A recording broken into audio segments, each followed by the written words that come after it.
Ellen Blalock calls herself a narrative artist.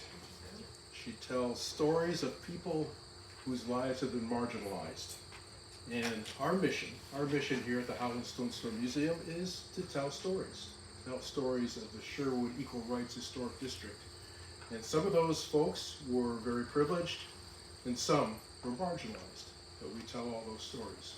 And so Ellen's mission and our mission have met, and I'm so glad that we got together. When we first contacted Ellen this past spring about doing an Emily Howland quilt, she not only said that she would do it, but she found funding for it. And she called up some of her contacts that nobody else knew about, and people in Syracuse who happened to have a fund for Huey County. And so I applied, and the money came in, and it's been one happy experience.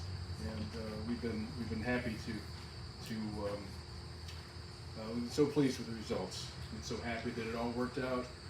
As I said, it's wait till you see it. It's great. Okay, so Ellen, come and talk to us for a few minutes about your creation.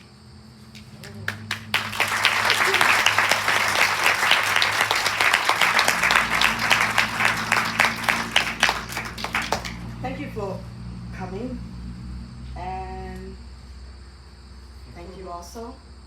Your words are very important to me, especially for my next project, because I'm working on the Conjure Woman, and I understand that Harriet was a healer. So thank you for that, and I do feel the energy. I also felt Emily's energy also. I'm a narrative artist and a documentarian. You might think, well, what does that mean? I tell stories. I try to discover stories, or I try to connect with people, or I hear things, and I'm like, you know what? I need to work on this project. And Emily was like that, because when I first heard about Emily, I didn't know anything about Emily. So they invited me down. I was not going to start a project. I do not start a project unless I can feel it, unless it is very intuitive. And I'm like, tell me about this woman. I'm like, I like her. Tell me more. I even went to the Cougar Museum in Auburn. I just happened to be hanging out one day there, and then I'm like, this is Emily. Tell me more about Emily. We had something in common. To be honest with you, I always been a straight edge kid. A kid that does not drink or smoke or anything like that. For the main reason is alcoholism has been a problem in my family. Emily really stood for keeping that out of families too. And she traveled all around because she saw how a lot of behaviors in terms of alcoholism was destroying families. So that is something that I'm like, okay, I can deal with this too. She was a suffragette.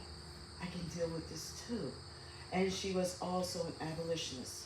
She also funded a lot of colleges, some in the South, especially like Tuskegee. A few years ago, I visited Tuskegee. I just happened to be driving around the South. That's what I do. Around my birthday, I take a week or 2 weeks. I get on the road. Sometimes I don't even know where I'm going. I just let the road take me. And one day, I looked on the map, and really, I wanted to go hear President Carter's talk at church.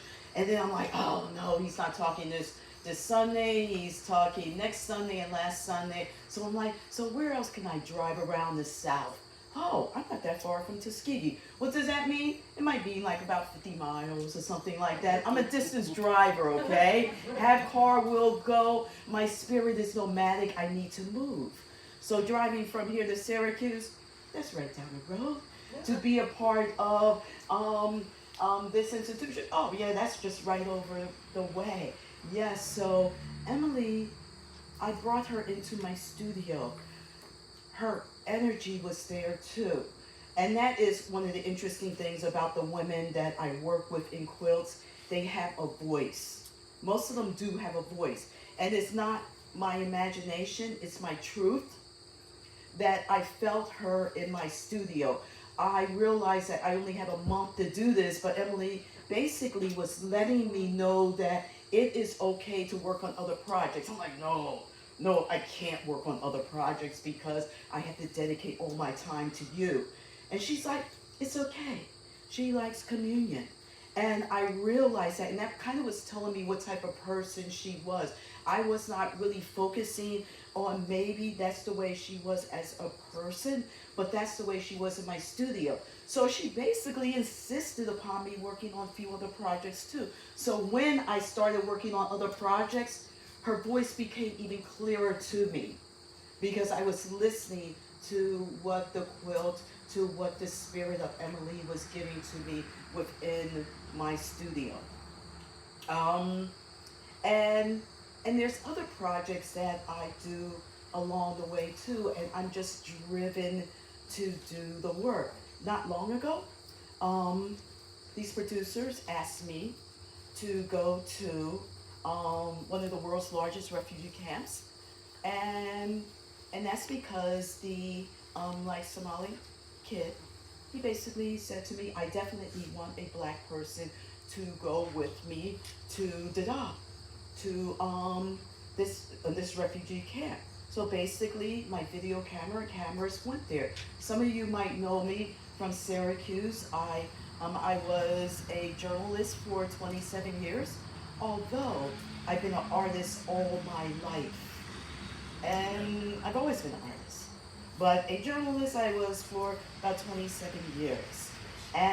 But since I have the skills, and the thing is as a narrative artist, and just the things, it's like you develop skills. So somebody might ask me, so what's your medium? I'm like, medium? Yeah, like, are you a painter? Oh yeah, I can paint. So can you do ceramics? Oh yeah, I can do ceramics. So can you do fiber? Oh yeah, I can do fiber. So can you do photography? Oh yeah, I can do that. I can do this. And if I don't know how to do it, I collaborate with people to do it, or I just pick up another skill. Or, and that's the way I think of it. And as a documentarian, I do the same thing. I'm interested in people's lives and in stories. I'm like, tell me, Larry, what about this? And Larry was available to me, and others became available to me, because if I had questions, and I'm calling like, what color were her eyes? What color was this? And, and then at the Cuban Museum, I made an appointment with them to go and look at the clothing of the time, because in their collection, then they have clothing from that period. So I said, let me go feel this stuff, be in the same room with this stuff, understand stuff. So my time was limited, so I'm like, looky. So the lace that you see in the quilt, a good friend of mine, he was cleaning out his attic, and he called me one day and says, Ellen, I have some old baby stuff and this and that. I'm like, oh, just bring it over, because he knew I was a fiber artist. I just bring it over. He brought it over, and then this bin is like, I'm like unraveling these rows and rows of old lace. Beautiful lace that women in his family, I know they were women, had crocheted this stuff, probably over a century ago. And then all of a sudden, I got a place for this stuff.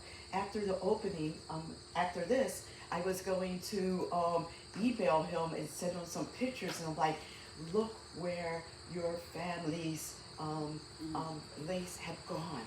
It's one of the places where it is living. It's living in this museum. Those things are important because you're bringing in these energies together. And the skirt that she has, her outfit, that was going to be a suit that I was going to make for myself, to be honest with you, or at least a pair of slacks. She took that off of my body. She did. So I'm like, okay, you can have this. And there were just other things that she was taking from another project I was working on for a grandmother. And then when I unrolled the quilt, Larry looks at it and says, wow, it's colorful. And I'm looking at it, it's like, colorful? It's not colorful. It's green, but it's not colorful. Sorry, I didn't think of that colorful, you know, like, you know. I'm doing colorful stuff, you know, I'm like, yeah, you know, it's like, it's green. It's green, you know. I'm thinking about Emily in terms of being out in her community and being here. And I'm feeling green when I think of her and just thinking of the flower, you know, just one of the flowers you guys told me she loved, it was the poppies. So that's how that happened. So I don't want to say much more, but I will be around if you want to talk. Please do. And thank you very much.